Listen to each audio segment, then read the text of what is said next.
The sun was just starting to rise over the airport. It was quiet, peaceful, and cold. Inside the terminal, Ibrahim Traore waited calmly near Gate 37. He didn't wear a suit. He didn't have bodyguards. He didn't carry anything flashy. To most people, he looked like just another African traveler. But this man was not ordinary. He was Ibrahim Traore, the president of Burkina Faso. He preferred to travel like this, humble, private, and quiet. No cameras, no loud announcements. That's how he moved. He believed in being with the people, blending in, staying grounded. His return from a diplomatic meeting in Europe was no different. He had finished important talks, discussed matters of gold, sovereignty, and Africa's future. But now, all he wanted was to get home. As he walked toward the Air France flight, bound for Ouagadougou, he greeted one of the airport workers in French with a warm smile. "Bonjour, ça va?" The worker smiled back, unaware of who he truly was. That's how Traoré liked it. He boarded the plane quietly, nodded politely at the flight crew, and took his seat in business class, row 2A, near the window. No one noticed, no one cared, or so he thought. A few rows behind him, whispers were already starting. A senior French businessman, the CEO of a major energy company, was also heading to Burkina Faso. He was used to VIP treatment, red carpets, champagne, and first-class everything. But when he arrived at the gate, the airline told him business class was already full. The CEO wasn't happy. He didn't accept no. That's when the drama began to build. Quietly at first. Just a small demand that would soon become a storm. The French CEO wasn't used to hearing the word non. He stood at the boarding gate, surrounded by assistants and airline staff, tapping his polished shoes impatiently. "Je suis un partenaire stratégique de plusieurs projets en Afrique," he said arrogantly. "I'm a strategic partner in many African projects." To him, that meant rules didn't apply. He demanded a seat upgrade, immediately. The gate agents scrambled. They whispered. They checked their tablets. But the truth was simple. Business class was full. All seats were taken. Still, the CEO insisted. That's when the airline called over a senior flight attendant. She was tall, white, and dressed in Air France uniform. Her name was Claire. She wore a cold, forced smile as she walked onto the plane to fix the situation. Once inside, Claire scanned the cabin with sharp eyes, like she was hunting for something. Or someone. Her eyes paused for a moment when she saw a dark-skinned man in seat 2A. Ibrahim Traore sat quietly, reading something on his phone, calm as always. She looked again.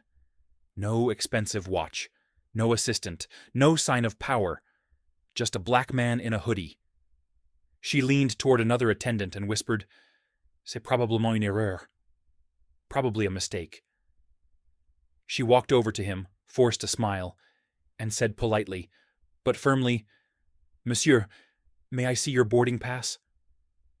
Traoré looked up, nodded, and handed it to her. She stared at the pass, then back at him.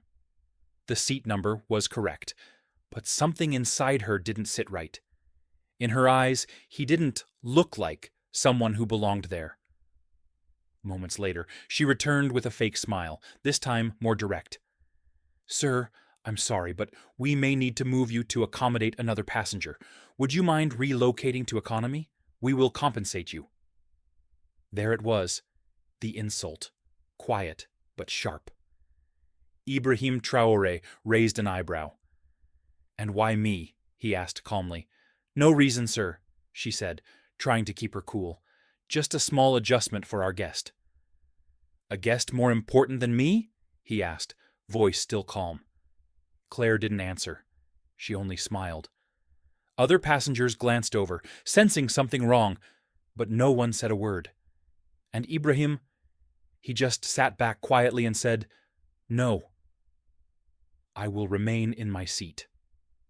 The tension had started, but the storm was still coming. Claire was stunned. No? A man like him saying no to her? She wasn't used to that, especially not from an African passenger, especially not on her shift. She forced a smile again, but her pride was bruised. "Sir, I insist. This is for operational reasons," she said, with a slightly colder tone. But Traore didn't flinch. He looked her in the eye. "If it's operational, then please explain why I'm being asked, and not anyone else." Claire hesitated. She wasn't prepared for this kind of calm resistance. Around them, a few business-class passengers were now paying full attention. One man lowered his newspaper. A woman stopped typing on her laptop. Something didn't feel right, but no one spoke. No one dared. The CEO still hadn't boarded yet. He was being held at the gate until a seat was arranged. Claire walked quickly to the cockpit, whispered something to the captain, then returned with a decision. She didn't say a word to Traore this time. Instead, she approached another black man in business class. Then another. She was clearly targeting only passengers who looked like they didn't belong. That was her second mistake. Traore sat silently and watched. His face was expressionless, but his mind was sharp. He was observing, calculating, listening. The humiliation didn't anger him, it focused him. A young African man, maybe in his late 20s, looked confused as Claire now pointed at his seat. "You, sir, we need you to move to economy." The young man asked, "Why me?" Claire said nothing, only took his boarding pass. That's when Traore stood up. "Enough," he said, his voice calm, but heavy with authority. "You are making decisions based on skin, not on tickets. That's called discrimination." Claire turned, a bit shaken. "Sir, I'll have to ask you to sit down. Please don't cause a scene." Traore looked her straight in the eyes. For a second, her breath caught. There was something about his stare, steady, fearless, powerful. But she still didn't know who he really was. To her, he was just another passenger acting like a troublemaker. She walked off again, fuming inside. To her, this was getting out of hand. "These people," she muttered under her breath in French, "always making noise." The CEO was finally brought on board. Claire greeted him with extra politeness, offering him a glass of champagne. "We're fixing the seating issue, monsieur," she said. Meanwhile, Traore sat back down. He put on his seatbelt. His fingers calmly tapped the armrest. He didn't need to say a word, because soon the entire world would know what had just happened, and who exactly had been insulted. The CEO settled into business class, like a king returning to his throne. He didn't even glance at Ibrahim Traore as he passed by him.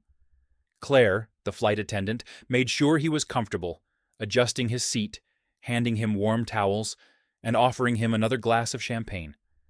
The message was clear. You matter. That man does not. The plane taxied down the runway and soon took off into the sky, leaving behind French soil, but carrying with it a moment that would soon shake two nations. Inside the cabin, everything looked normal. Passengers relaxed. The seatbelt signs turned off. But beneath the surface, something powerful was growing. An invisible storm waiting to burst. Traore remained calm. He didn't complain. He didn't raise his voice. He didn't call anyone or reveal his identity. He just sat quietly, like a man watching a movie unfold, knowing exactly how it would end. Meanwhile, Claire avoided looking at him. Something about his presence unsettled her, but she pushed it aside. Mid-flight, she returned to his seat with a forced grin. "Would you like anything to drink, sir?" He glanced at her. "Water is fine." She nodded quickly and walked away. No apology, no courtesy, no respect. The CEO, on the other hand, was treated like a celebrity. Claire laughed at his jokes, leaned in when he spoke, and asked about his important projects in Africa. He replied arrogantly, "Burkina Faso is lucky to have us. We're bringing order to chaos." Claire nodded in agreement, completely unaware that the very man he was insulting was sitting just 2 rows away. One woman in the cabin, An African nurse returning home to Bobo Dioulasso noticed everything. She shook her head and whispered to her neighbor, "That's our president. They don't even know who they're humiliating." Her neighbor's eyes widened in disbelief, but they said nothing. The president clearly didn't want attention, and no one wanted to break the silence. Hours passed. The lights dimmed. Most passengers slept. But Ibrahim Traore remained awake, looking out the window at the clouds. He wasn't angry. He was patient, and when the wheels touched the ground in Ouagadougou, that patience would become history. The plane began its slow descent into Ouagadougou. The cabin lights flickered on. The captain announced their approach in French and English. Passengers stretched, fastened their seatbelts, and prepared to land. Claire walked through the aisle with her clipboard, still smiling at the CEO and ignoring Ibrahim Traore completely. Outside, the view was breathtaking.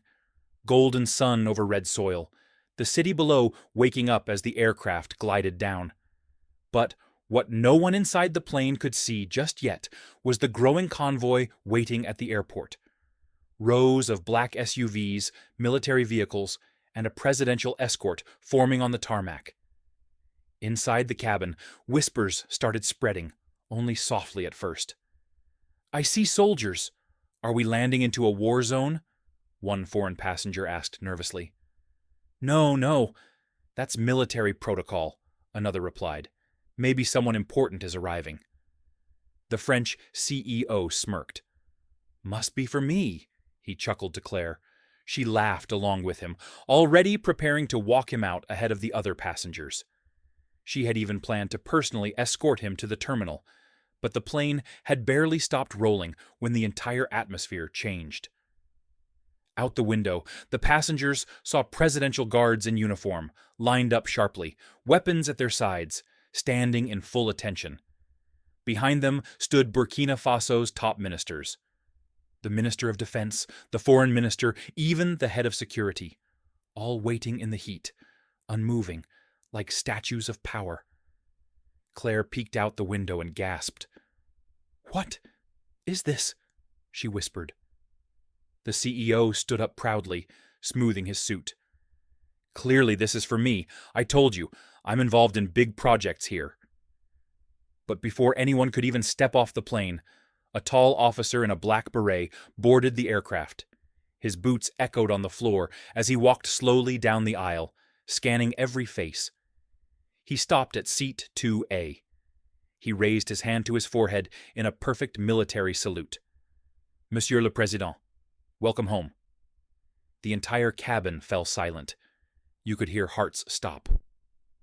Claire's face dropped, her eyes darting between the officer and the man she had looked down on for the entire flight. Her hands began to tremble. Ibrahim Traore slowly stood up. Calm, dignified, not a word spoken. The CEO took a step back, his mouth slightly open. President? He stuttered. "That man?" Traore turned and gave him a simple nod. Not angry, not proud, just a man who no longer needed to say anything. Another officer stepped in. "We have instructions," he said coldly, looking at Claire and the CEO. "You two will come with us immediately." "Wait, what?" Claire whispered. "Why me?"